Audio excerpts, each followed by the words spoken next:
What's going on, everybody? Thank you for joining us today for the Build Your Best Business podcast, where we are going to be talking about HOAs. Fun stuff today, right? Yep. So my name's Anthony. This is Zach, and we're going to go over everything from a consumer standpoint on HOAs, from a lending standpoint, the pros and cons. We're going to go over all of it. All right, guys. HOAs. You love them. You hate them.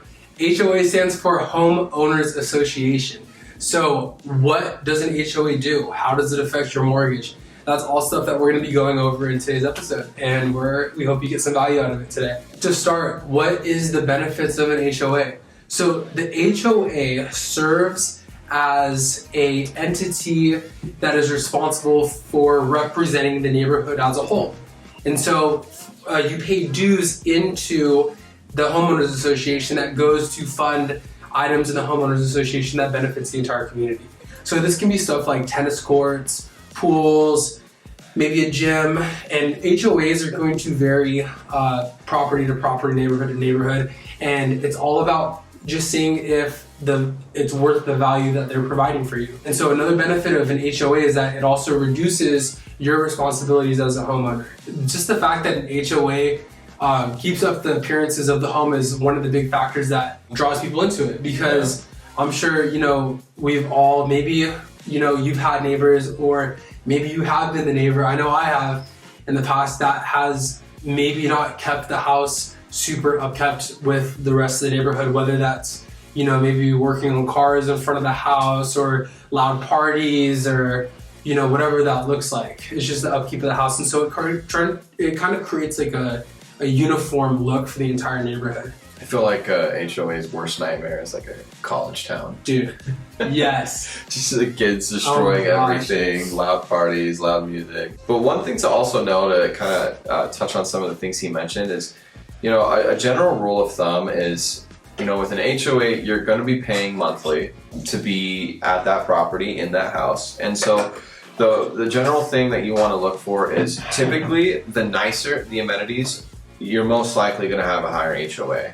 So if you're moving to a neighborhood that has, a golf course and pools and recreational activities, a gym, tennis court, all that stuff, you can probably count in your head that, count on that, you're going to be paying probably more, to have all those extra amenities.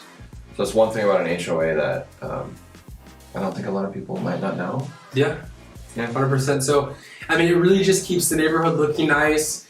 And if you like the general look and vibe of a neighborhood and want it to stay that way without, the risk of neighbors ruining that for you, maybe an HOA is for you.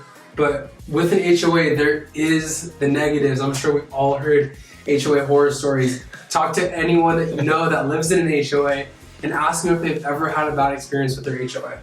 So HOAs are ran by representation from the people who live in that community. And so the people who are on the board of the HOA are your neighbors, and they are the ones passing different rules and regulations for the neighborhood, right? And so one of the biggest things that can be a negative for someone that's looking to maybe buy an investment property in an HOA is they can prevent you or put certain stipulations on how you rent your home. Let's just say you want to maybe rent a room on the side for Airbnb, or maybe you want to rent the whole entire property. They can definitely, put a halt on that and, fine you for stuff like that.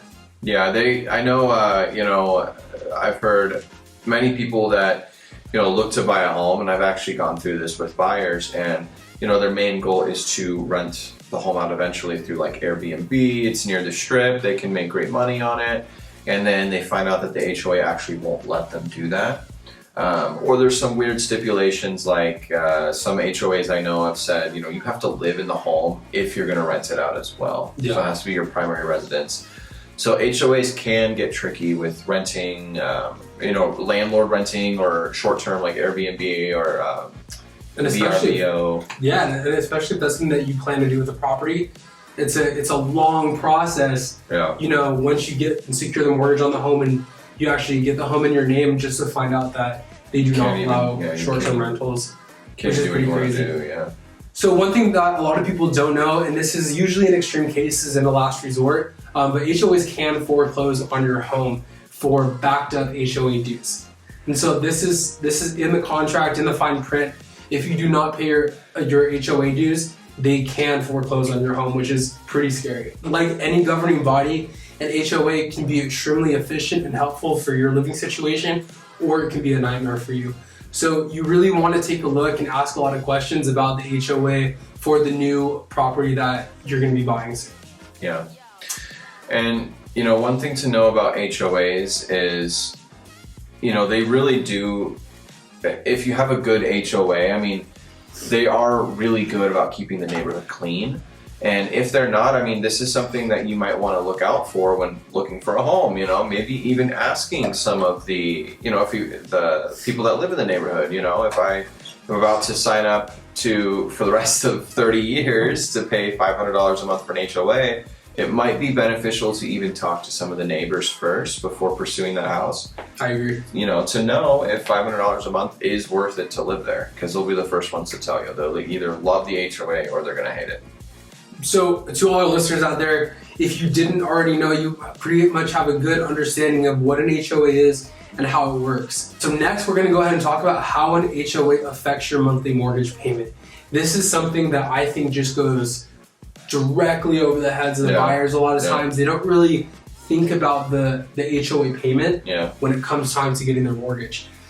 So when you are applying for a mortgage, if it is in a planned unit development, which is considered a PUD, oftentimes there is HOAs associated with that. And so what happens when you have, you're in the underwriting process, they want to know what the HOA dues are for that property. And then they go ahead and include that monthly payment in with your monthly mortgage payment when they are calculating your debt to income ratio. So in our past episode, we went all over debt to income ratio, what it is, how to calculate it. If you haven't listened to that yet, please go ahead and check that out if you have any questions. But moving forward, when they calculate your debt to income ratio, your monthly mortgage payment is going to be built up of your principal and interest, taxes, homeowners insurance, and then your association dues. Mm-hmm. So this is an additional cost that you don't necessarily think about when you are shopping for a home. Yeah, it's almost... And they can change from home to home. Yeah. So let's just say, for example, you are approved for $3,000 a month. So let's just say you're looking at property A. It's awesome. It's a huge property, and the monthly HOA dues are $300 a month. So that takes down what your PITI is, which is your principal, interest, taxes, and insurance, down to $2,700 a month allotted for that. Yeah. And so let's just say you're looking at another property and the HOA dues are $500 a month. That takes down your effective mortgage payment, $500, down to $2,500 allotted for your principal, interest, taxes, and insurance. And so these can vary greatly depending on the size of the HOA payment and how much home you can afford, because oftentimes, we see with condos and places that do have more amenities and more shared spaces, they typically have higher HOAs. Yeah. And, that's something to keep in consideration of, because, you might be looking at a home that you're approved for, but if you're not really careful about knowing, or, if you're shopping right now and you don't let your lender know, a good lender will be able to find out the HOA beforehand. But it's always something that you want to know before you are really pursuing the home, because I've seen people that, were qualified for the monthly amount, but then the HOA knocks them out of qualifying for it. And it's really a tough spot to be in. Especially when you get emotionally attached to the property. Oh, yeah. You love it, and then you're forced to look at something a little bit less, or something with a little bit less HOA payment. Yeah. So HOAs, monthly dues, don't just affect the mortgage payment, it also affects your closing costs. This is something also that a lot of new homeowners don't know necessarily. Yeah. Just on the last file that I closed, there's $1,000 upfront HOA payment dues. This is a $500 one-time upfront, and then the first month's HOA payment, which was $500, is a pretty steep HOA. And so, in addition to all their closing costs, they needed to come up with another $1,000 on top of all their closing costs just for the HOA.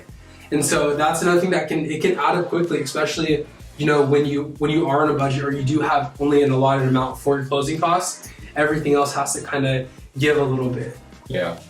And, you know, I don't think I've ever actually ran into that in my career yet, where they've had upfront HOA costs. I've ran into it quite a few times. Yeah, maybe I'm just lucky, but I've never actually had that happen. So, and I think that just goes to show too, every HOA is different in what they require from you and all that good stuff.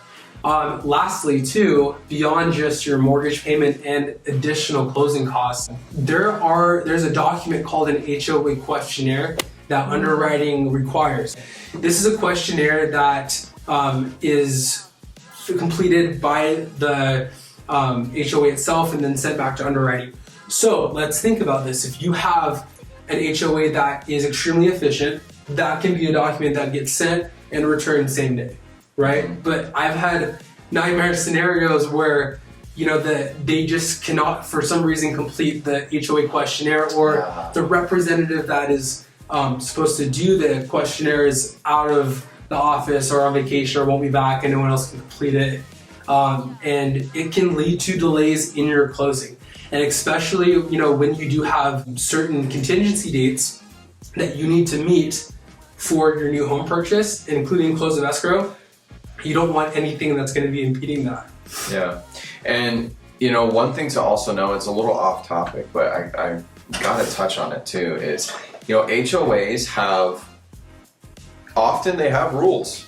And so one of the rules that, you know, is really prevalent is actually your HOA that you're looking into, or if you're looking to a home with an HOA, they might not even allow dogs, or they have breed restrictions. That's another thing. That's another thing to keep out for. So if you have a big German Shepherd or a big Rottweiler, you know, you might want to make sure that your HOA allows it first. And they serve as an intermediary between you and your other neighbors. So let's just say there is a complaint that your dog is barking too much for whatever reason. Maybe you just moved to the home, your dog's anxious. Yeah. I don't know, for whatever reason is barking. Another neighbor could file a complaint against you on behalf of the HOA for the noise level. Yeah. Which is pretty popular. Yeah, and oftentimes homeowners will do that. You know, they'll see something that they don't like or hear something and they will report you to an HOA. So these are just things to keep in, you know, the back of your mind when you're looking into a home with an HOA, that there is still rules. Yeah, and I've heard countless horror stories too of it goes beyond the color that you can paint your house. It's a matter of leaving your trash cans in front of your house for too long, or, you know, let's just say a shrub died in your front yard and you got to replace that because you can't have a dead plant in your yard, and there's certain restrictions on what type of tree you could replace that dead tree with. Yeah. And I think that's crazy. Funny. It's funny you say the trash can one is one. I feel like every HOA oh my gosh, payer or homeowner has told me. You know, it's like I got dinged for my HOA, and like sometimes they'll fine you, you know, too. So you really got to be careful. If they find out something that you're doing, they'll send you a fine. So it's an HOA. Scary stuff. So HOAs, are they good? Are they bad? That's subjective. It's entirely up to you. You got to take a look at what your HOA is providing you, what kind of amenities you have, how much are you paying for that? Is it worth that? You know, those are just all factors that you have to look into in your consideration when you're looking to purchase a new home. Yep, absolutely. All right, guys, so we're gonna wrap that up today. I hope that all of our listeners out there gained some kind of value out of today's episode, and we look forward to seeing you in the next one. Thank you. Have a good night. Beautiful. Beautiful.